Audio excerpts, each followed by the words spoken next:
Welcome back, dear students. Welcome to our ongoing course on environmental engineering. Today, we'll be starting with lecture 17 and we'll be continuing with the coagulation process that we have learned in the previous lecture. If you haven't watched the lecture yet, please watch the lecture 16 first before starting this lecture because we will be solving some numericals that are based on the concepts that we are learned in the lecture 16. Okay, so let us start. So this was the numerical that I gave you at the end of the last lecture. Okay, so I hope you have tried it. If you haven't, let's have a look. And if you were able to solve it, very good. If you haven't been able to solve it, then no issues. We'll learn now. So what has been given? Let us first understand. So coagulation treatment with a flow of 0.5 meter cube per second, and the alum dose is given as 23 milligrams per liter. The raw water contains a suspended solid with a concentration of this much. The effluent, that means the water that is going out of this coagulation tank, has a solid concentration of 12 milligrams per liter. Okay. Now it is given that solid content of sludge is 1%. Its specific gravity is given as 3.01. So what volume of sludge must be disposed per day from this plant? So it has been asked. So let us try to solve. How do we approach this problem? So in these problems, see, firstly we need to understand some various things. What do you mean by solid content of sludge? See, let us say that this is your tank and this is your sludge zone. So the sludge, what does it comprises of? It comprises of a mixture of solids, suspended solids that have settled down, plus water.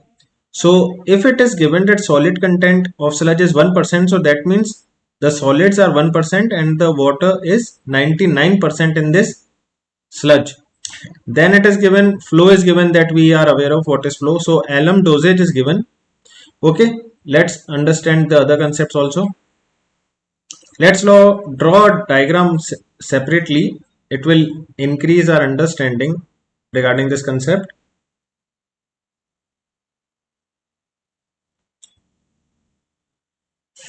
Okay, so I'm drawing this tank.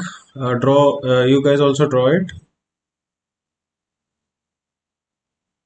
So this is your tank. Here I will be writing what are the influent or inlet details, and here the outlet details. So it has been given that a discharge of 0.5 meter cube per second is coming. Then it is also given that the suspended solid concentration here is what it is, 37 milligrams per liter.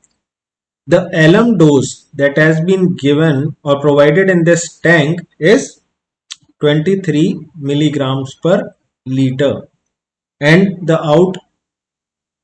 outflow, that is Q naught, is given as 0.5 meter cubes per second. It will remain the same. Then the suspended solid concentration in the effluent, this is the influent, this is the effluent, so it is given as 12 milligrams per liter. Okay, now a sludge layer will be formed. Now what it has been asked? It has been asked that what volume of sludge must be disposed per day from this plant. So I have just discussed that what are the different contents. One is solids, other one is water.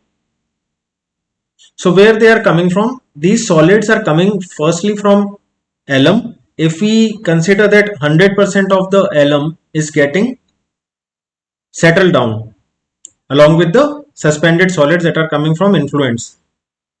So what we can do, we can simply add the quantities that we get, and that will be the solid content. Okay, am I clear? And the water content, we can also find it out from the sludge that we'll be able to find. So let us start. So what is given to us? So write down the weight is given weight we can find out through a concentration. So weight of suspended solids, I am using the abbreviation SS. So weight of suspended solids settled to form sludge is given.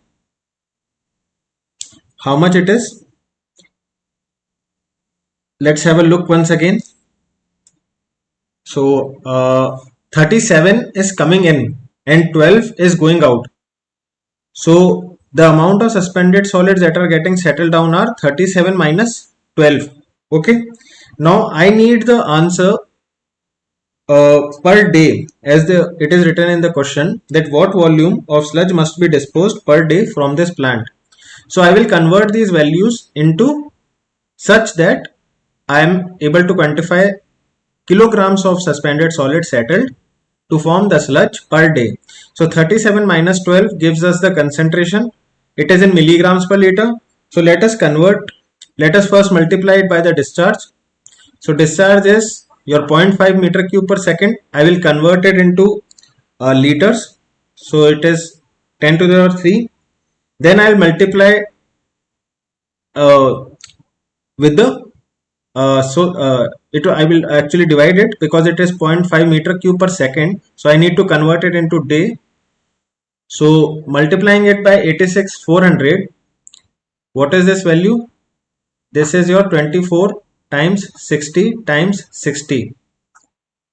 Okay, so you multiply it by this. It will convert this discharge in the volume that is obtained in a single day.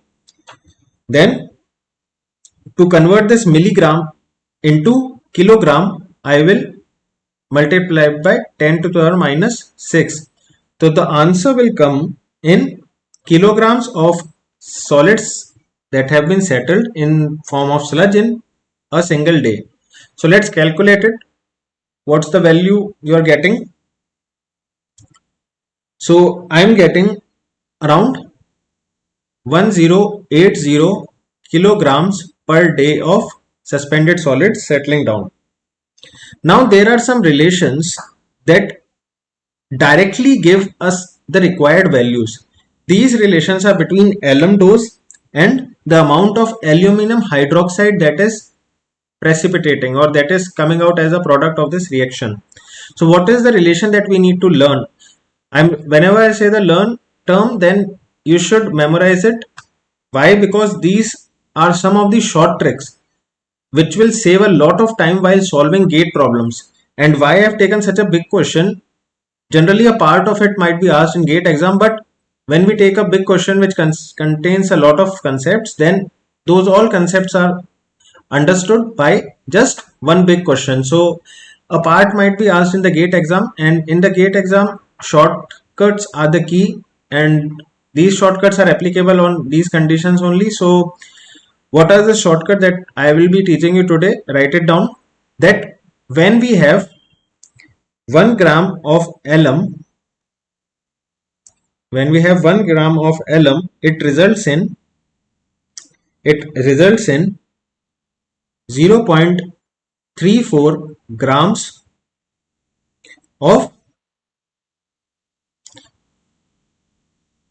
of precipitate in the form of aluminium hydroxide. This we have learned in the last class, that aluminium hydroxide is formed, which is a sticky gelatinous precipitate. Now using this, I will apply the values that are available. So it has been given that 23 grams of alum is used in the sediment, is this coagulation tank.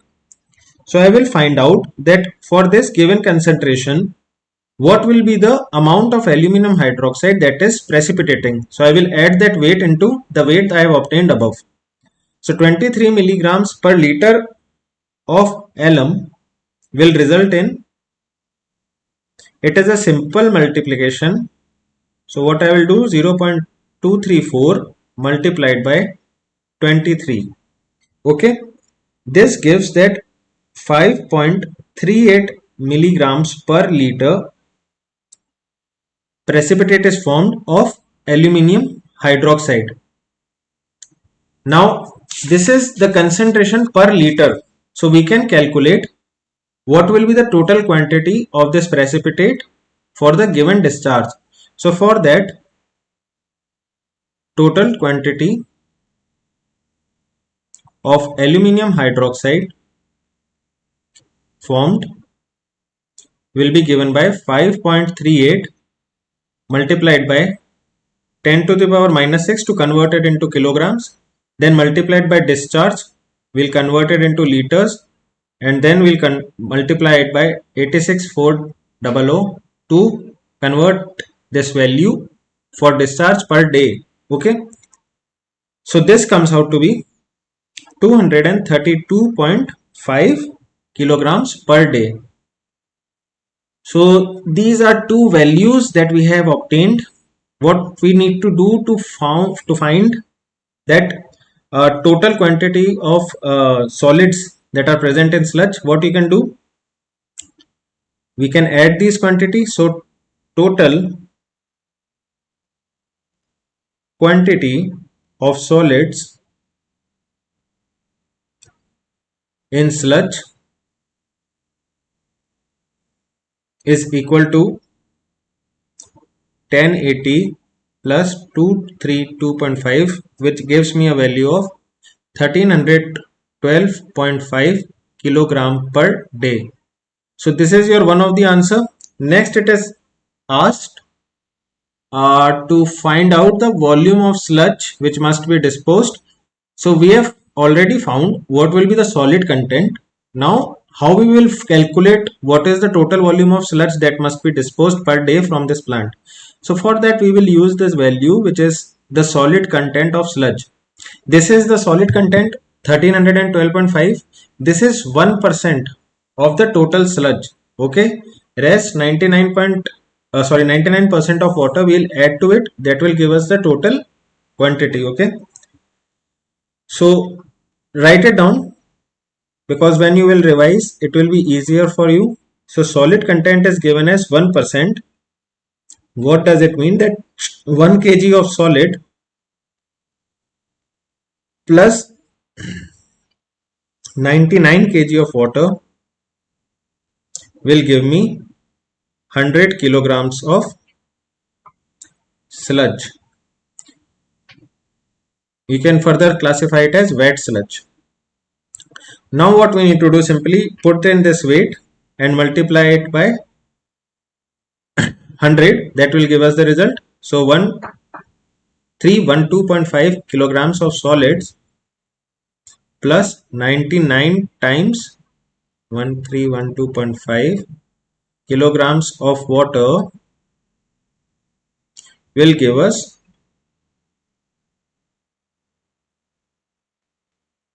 this much quantity of kilograms of wet sludge. Okay, now we need to calculate what will be the volume, because the quantity is asked in form of volume. If it has been given that what weight of sludge or what quantity of sludge in terms of weight has been asked to be disposed per day from this plant, then we will simply write this answer that 1,31,250 kilograms of wet sludge has to be processed. Now since specific gravity of the solids is available, so we can calculate the volume of solids and we can also calculate the volume of water. So what we need to do for volume of solids, we will simply use the specific gravity term. So 1312.5, this is your kilogram of solid. So specific gravity is given as 3.01, and we'll simply multiply it with the density of water, which we can take as 1000. So how much this value comes out to be? This comes out to be 0.436 meter cubes per day. Similarly, we can find out the volume of water. It comes out to be this 99 into 1312.5. It comes out to be 129937.5. We will divide it by the density of water. It will give us the result 129.9. meter cube per day. Okay, now the volume of sludge, you can finally conclude your answer. The volume of sludge, sorry, volume of sludge that needs to be processed per day is equals to the sum of these 129.9 plus 0.436, which comes out to be 130.336 meter cube per day. So this is your final answer in terms of volume. If it has been asked in terms of weight, then this will be your final answer. Okay, so that I hope the question is clear by now. Another question that I gave you in the Telegram group, I hope you have tried it by now. I gave the question in the morning. So what was the question? Let us again take the values. So it has been given that coagulation sedimentation plant clarifies, value for discharge is given as 40 mld. You can take the question from the Telegram group. If you haven't joined yet, the link is in the description box.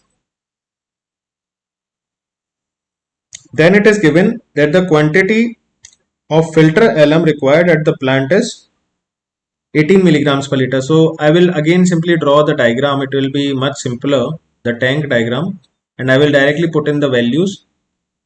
So this is your influent. Okay. Now it is given that alum quantity that is required at the plant is 18 milligrams per liter. 18 milligrams per liter. Now it is further given that if the raw water is having an alkalinity which is equivalent to 5 milligram per liter as CaCO3.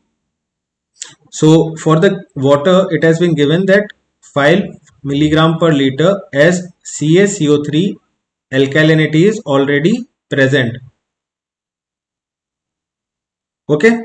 Now what else is given?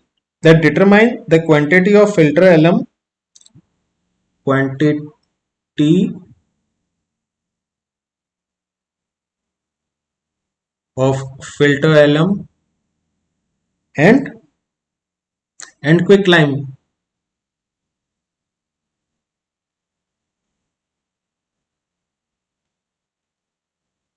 It has been also given that the purity of CaO is, or this quicklime is 85%.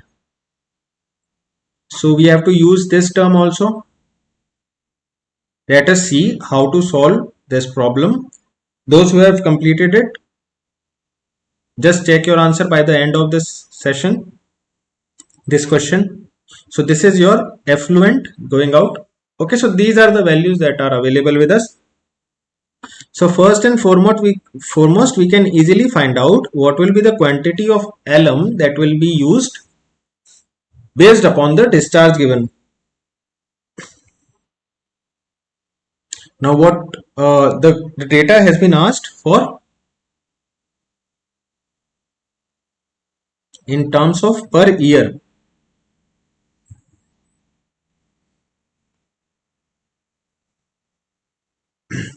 Okay, so let's start solving. So quantity of alum or quantity of this filter alum required per year. How will we calculate it?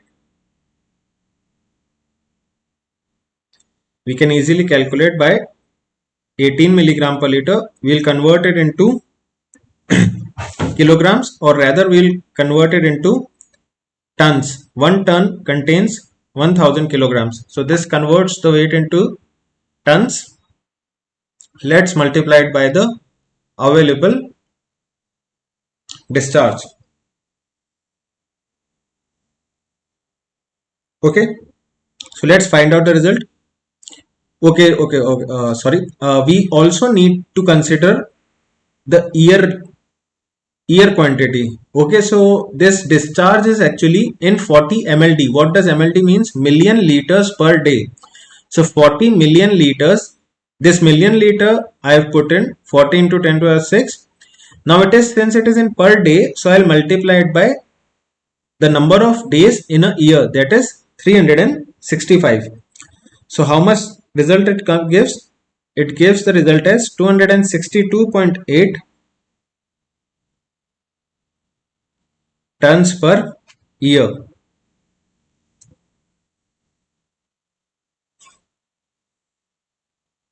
Now to find out the next part, we'll be learning a new type of relation. One relation we have learned earlier, that 1 gram of alum gives or produces 0.234 grams of aluminum hydroxide as precipitate. Now to solve the next part, to find out that what will be the quantity of this quicklime and alum used, so we need to use the second thing that is available.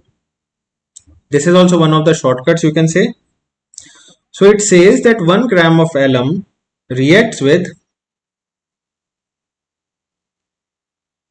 0.45 grams of CaCO3 alkalinity.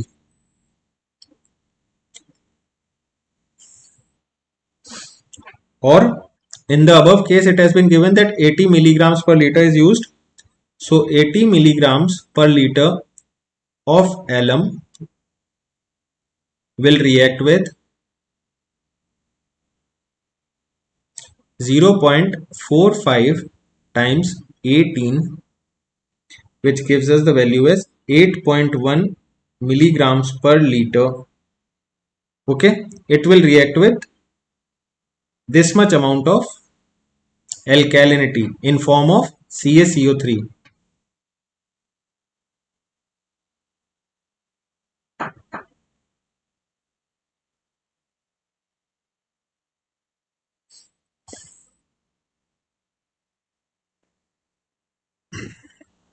Now it is important to find out that what will be the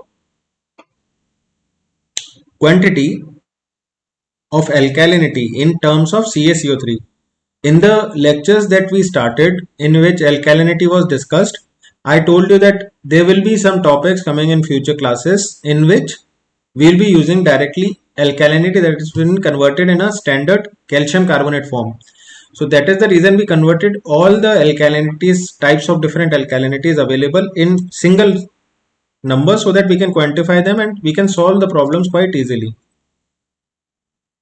So let us see how to solve these types of problems. So it says that 8.1 milligram per liter of alkalinity it will react with. But in the question, what it has been given, that the alkalinity in the water that is available is 5 milligrams per liter. So there is a difference in alkalinity. The alum requires a little more alkalinity, which will be provided by the use of quicklime. That's why quicklime is also asked. So how much quicklime is required? Let us find out. So additional alkalinity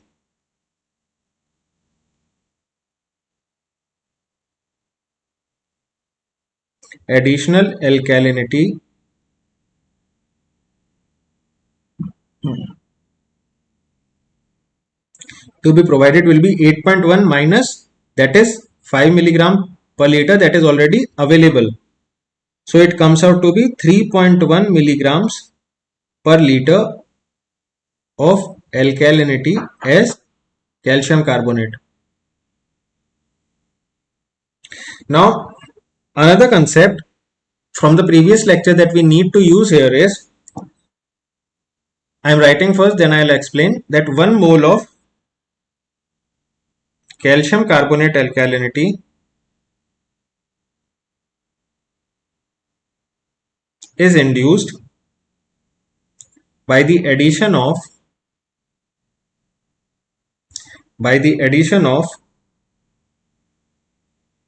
1 mole of 100% pure calcium oxide. Okay, the concepts of mole are clear, I guess. I have already discussed it in the previous lectures. What is mole, molecular weight, molarity, normality. If you haven't watched those lectures, first of all go and watch the previous lectures. Then we'll be able to understand it much more clearly. What it says is that 1 mole of alkalinity in form of calcium carbonate, how it is induced? It is induced by using 1 mole of 100% pure calcium oxide. So with this we can quantify that how much calcium oxide is required or how much quicklime will be required. So let us try to find out. 1 mole of calcium carbonate weighs how much? It weighs 100 grams. So 100 grams of calcium carbonate alkalinity is induced by addition of, how much is the weight of calcium oxide? 1 mole. It is 56 grams of 100% pure calcium oxide. Now in our case, how much quantity is required? It is 3.1 milligrams per liter. So I will write here 3.1 milligrams per liter and I will try to quantify how much is the value that we obtain. So it comes out to be 56 times 3.1, which is equal to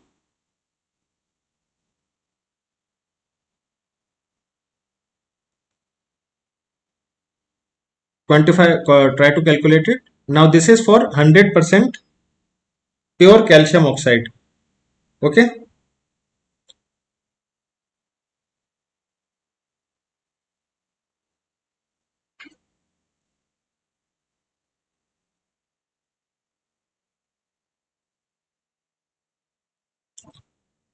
Okay, there will be one more term. Since it is 56 grams for 100, so this will come in denominator. Okay. So how much this quantity comes out? I hope you are using your calculators. Let me calculate.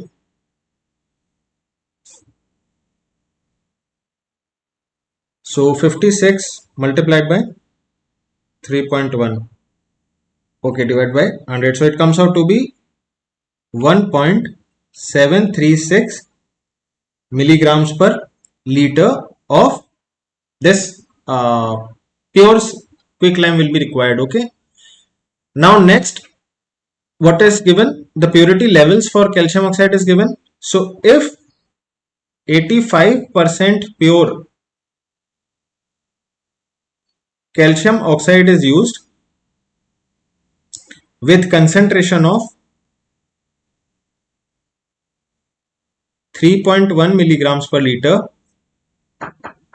then how much quantity will be actually required? So the amount of quicklime or CaO will be required will be 1.736 divided by 0.85. Calculated how much it comes out to be. It comes out to be nearly 2.04 milligrams per liter of CaO, that is 85% pure. Okay. So using this term, can we calculate what will be the quantity? So let us try to calculate the quantity of CaO to be used. So quantity of 85% pure calcium oxide that will be used is given by 2.04. Let's convert it into tons. This will 10 to the power minus 6 will convert it into kilograms and 10 to the power minus 3 will convert it into tons. What was the discharge? The discharge for 40 mld. So 40 into million liters. This will give us the value of quantity of CaO required.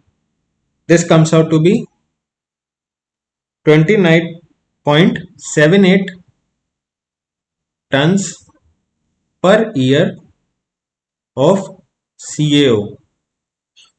Okay, so this is how we proceed the questions with regards to coagulation. So now upon completion of this, let us continue our discussion with coagulation. Some terms we need to understand. In the previous lecture, I told you that the energy that is provided to the water, which is required to cross the minimum threshold energy. What was the purpose? The purpose was to neutralize the negative protective charge over the suspended impurities. So for that, I told you that a process of fast mixing is used. Okay. So how it is done? There are two methods. One is mechanical and another one is by orienting the plant, the flow of water in such a way that mixing is induced in the water and alum. Okay. So let us see. Let us firstly write down what are we starting with? We are starting with the mixing concept. So please write down the point that mixing required to be provided mixing required to be provided during coagulation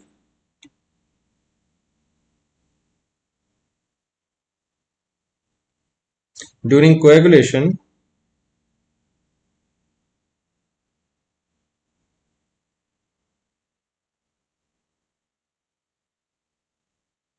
in order to neutralize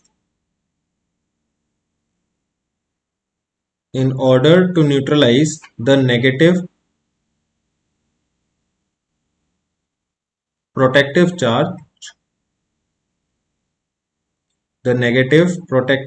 charge over suspended impurities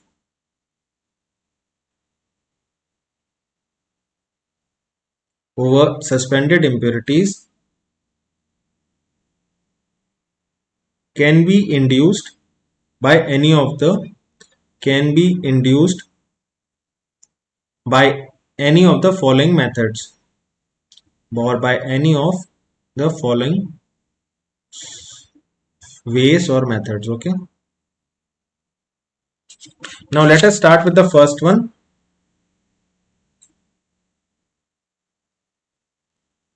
First one are our mixing basins.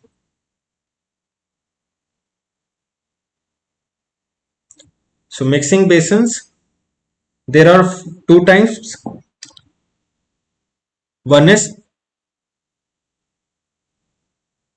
around and end type, and the second one is over and under type. So let us try to understand what are these. Before that, let's see the second type, that are mechanical types. So mechanical mixers.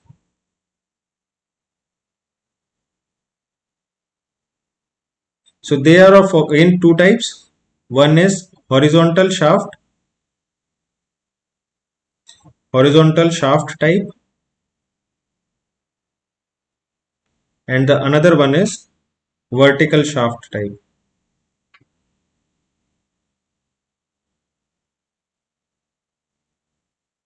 It becomes very important for your other type of competitive exams that are you will be facing, like state exams, JE and AN exams, others. There are some numericals that we need to focus from the mechanical mixer portion. We'll be learning them also. Very simple things, very simple relations are asked again and again in the exams. So let us start with the first one, that is mixing basins.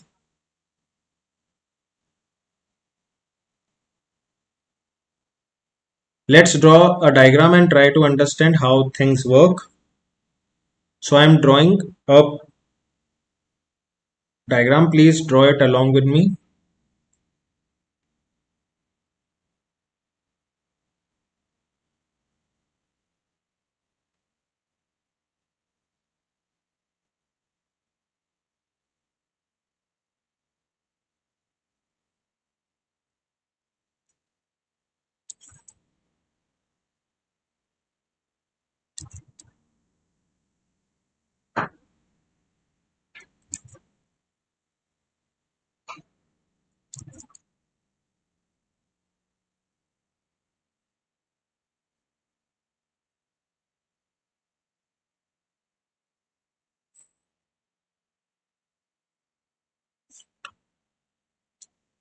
Okay, so now look here, you can draw this diagram by pausing this video. Let us understand how these things work. So this is your typical mixing basin. This is your point of entry where influent is sent. Now for all the water that will be entering to the plant, I will be terming it as influent, and the water that will be exiting after this process, I will term it as effluent. Okay, now you have gained sufficient knowledge about environmental engineering with regards to water supply engineering. So I hope it will not be an issue for you to understand and use some technical terms now. So see how things work here. This is an around an N type. So for around an N type, you have to consider it as a plan or top view. So plan for around an end type. What does it mean? That we allow the flow of water. Once the water comes, it starts flowing, okay, in such a fashion that it has to change its direction again and again. So if the water is forced to change its direction again and again, then what will happen? Mixing is induced. Okay. So this is a very simple concept. There is no energy required for this. You just need to construct these walls. These walls are named as baffle walls. Baffle walls. Okay.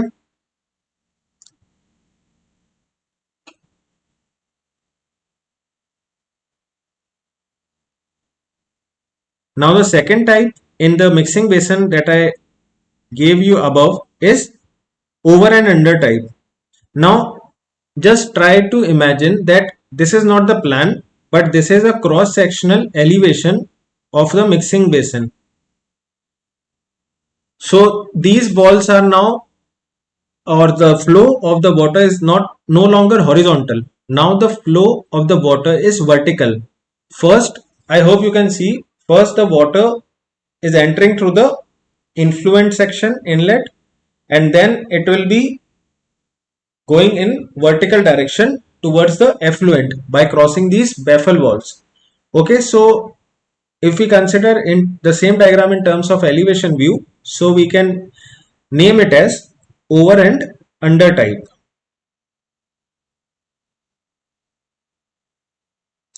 Again, no energy is provided additionally in these types of mixing basins. Let us write down some points with regards to it. I hope you have drawn it. If you haven't, pause this video, you can draw it now. Let's move on. Let us write some points together. So in mixing basins,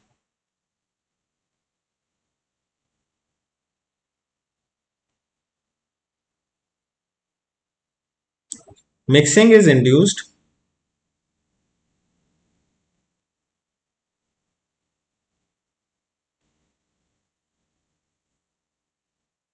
by generating turbulence. Whenever the water will hit the walls, then turbulence will be generated. And once turbulence is generated, it will create zigzag motion of the particles, and they will come in contact with each other as well as in contact with the chemicals. Okay, and also the energy will be transferred, and which will help in neutralization of these negative charges. So the mixing is induced by generating turbulence in water,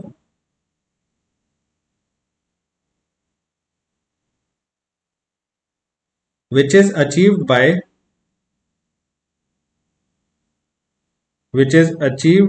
bringing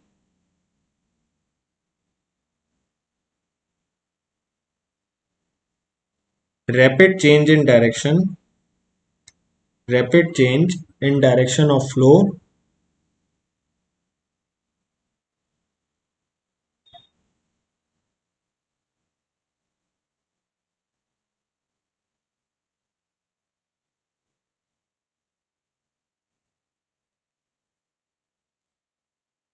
okay.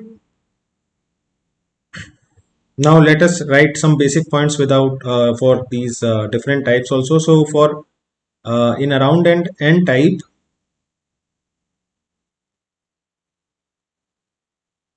in a round and n type mixing basin,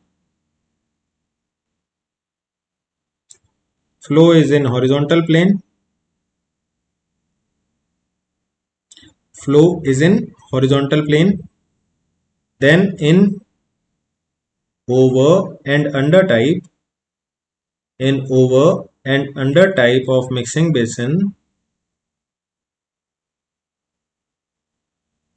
the flow is in vertical plane. The flow is in vertical plane.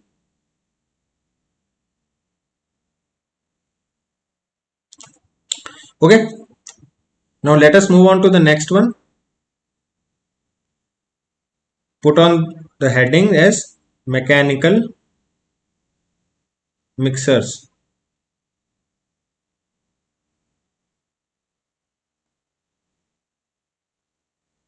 Now, what is the basic difference? That the mixing here is not due to the water changing its direction or hitting the walls and generating turbulence. The turbulence is generated using the mechanical mixers which are operated by motors. Okay.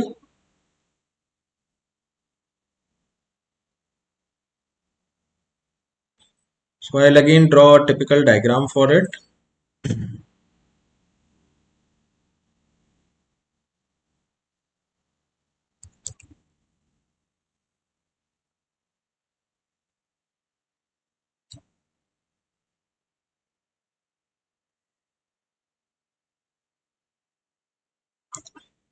So this is your typical tank in which water will come from the inlet and will exit from the outlet. Similar is the case here. Now I have drawn two. Why I have drawn two? Because first one is the horizontal type and second one is vertical type. See what is the difference? In the horizontal type, the motor is placed in the center and the rotors with the blades, these are the blades, they are positioned in horizontal plane. Okay, and upon its rotation at a particular speeds and also for particular time duration, the turbulence is induced, which helps in providing the energy to the negatively charged particles for neutralization. Now this is your horizontal type. In the vertical type, what happens? The rotor is placed in vertical direction. Quite simple.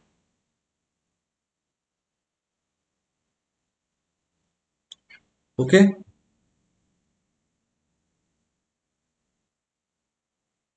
The rotors are placed in vertical direction and this is how the blades will move.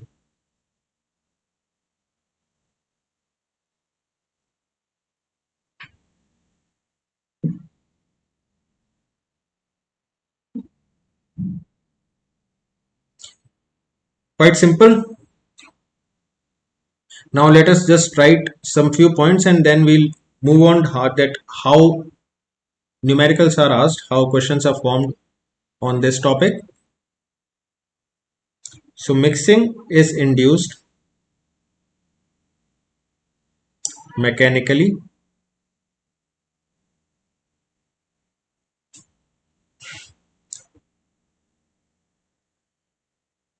by the vigorous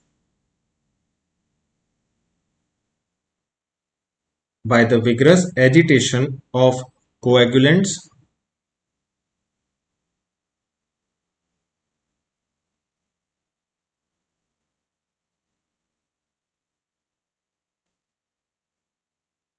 intensity of which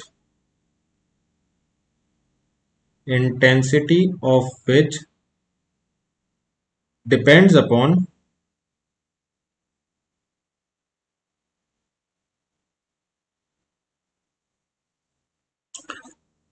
write down this parameter, I will explain it now. intensity of which depends upon parameter known as temporal mean velocity gradient.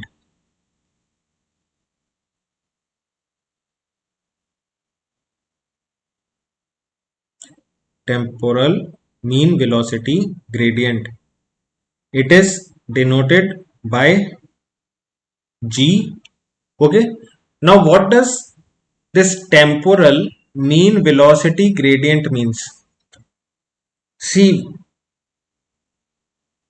this signifies what will be the relative velocity between two suspended particles that are at a particular distance from each other. Okay, it will help us by in calculation of the power required for the generation of the minimum threshold energy. Okay, so let us write down the definition for it. So your temporal mean velocity gradient, or G, it signifies the relative velocity,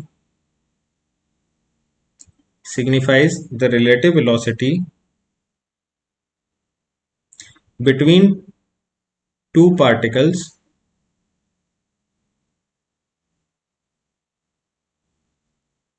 located at a particular distance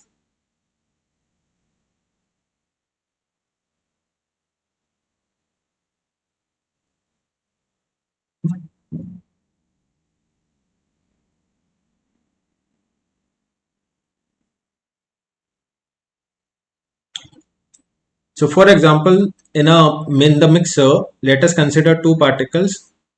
One is moving with a velocity of v1 while the other is moving with a velocity of v2. So your G will be given by v1 minus v2, and this is a gradient which is in terms of some particular distance which is between these particles. So I'll divide it by x. Okay, the unit for it will be second inverse or time inverse. So write down this formula.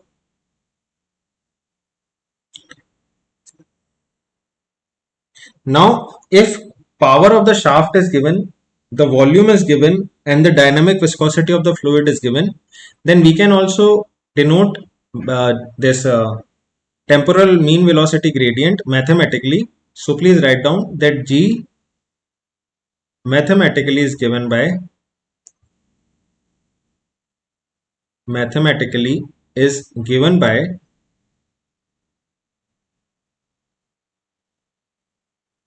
G equals to P by mu V.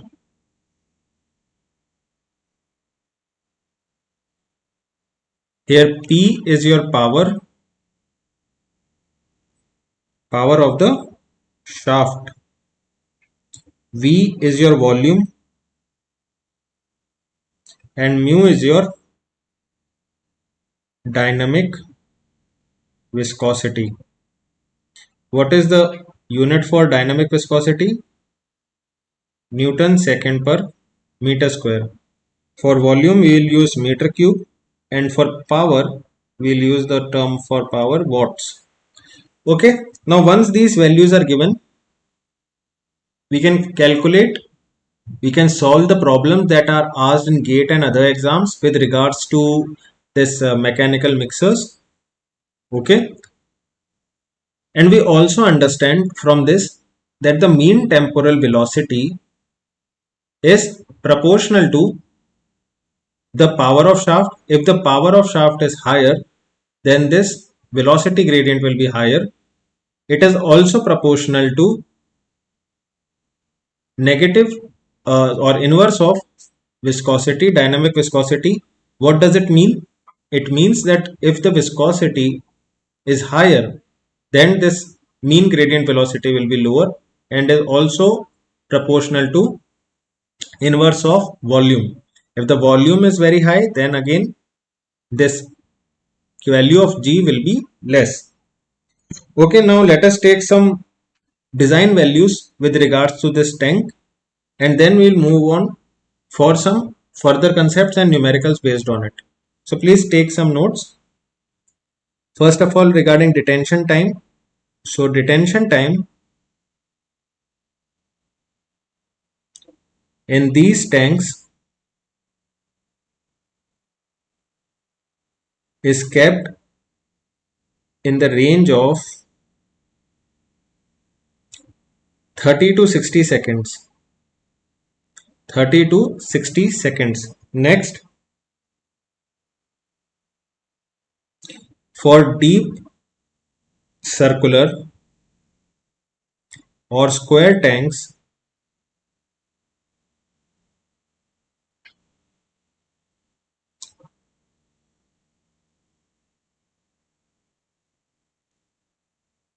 having depth to width ratio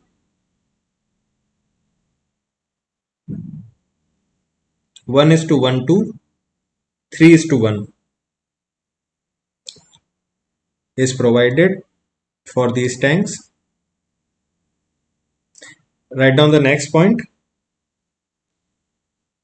The value of G is kept generally at 300 second inverse.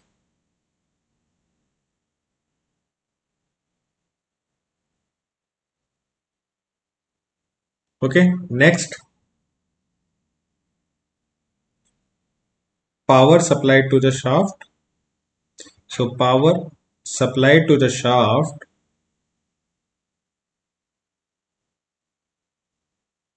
varies between 1 to 3 watts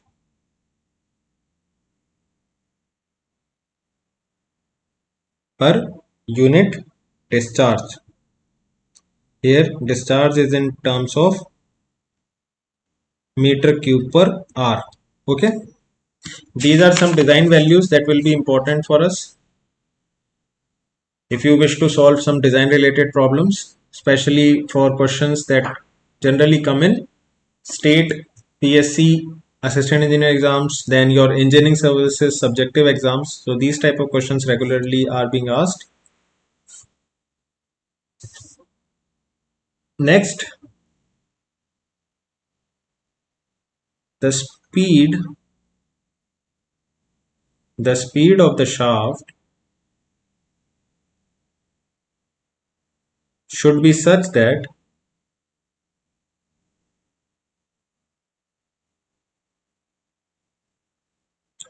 the velocity generated speed of the shaft should be such that the velocity generated at the tip of the pedal is around 3 meters per second. What do I mean? Let us consider that this is your shaft and these are your pedals that will rotate and provide turbulence energy. So the speed of the shaft should be such that the velocity at the tip of the pedal should be 3 meters per second. Let us say that this shaft is moving in anti-clockwise direction. Okay, draw this diagram.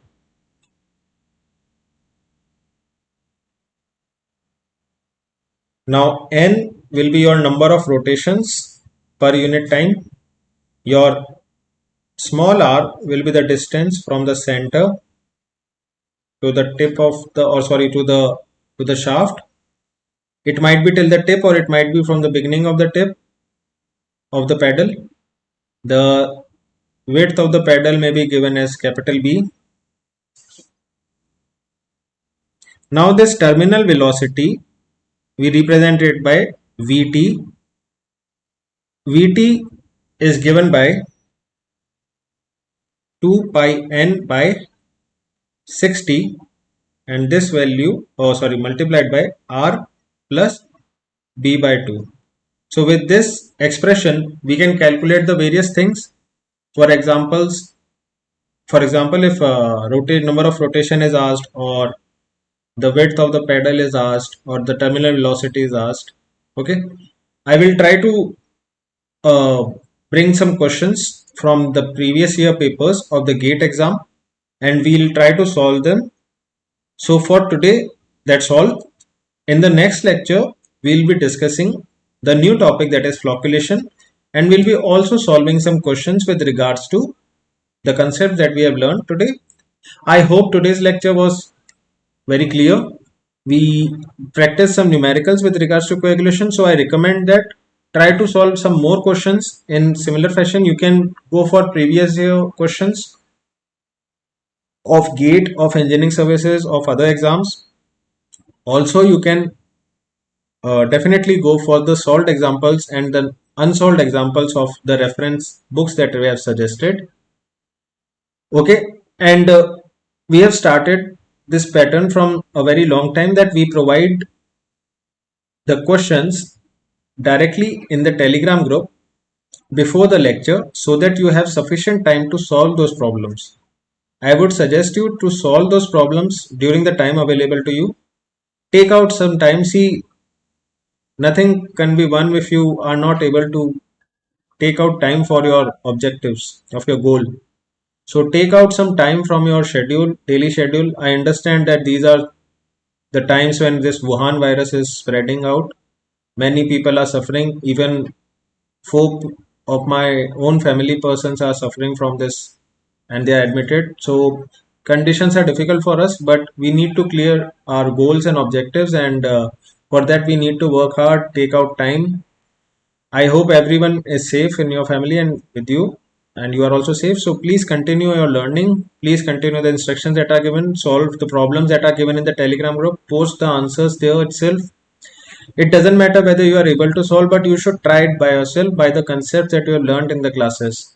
It will significantly help with the with your numerical solving abilities. Okay, so that's all for today's lecture. We'll meet in the next one. Till then, stay safe. Jai Hind.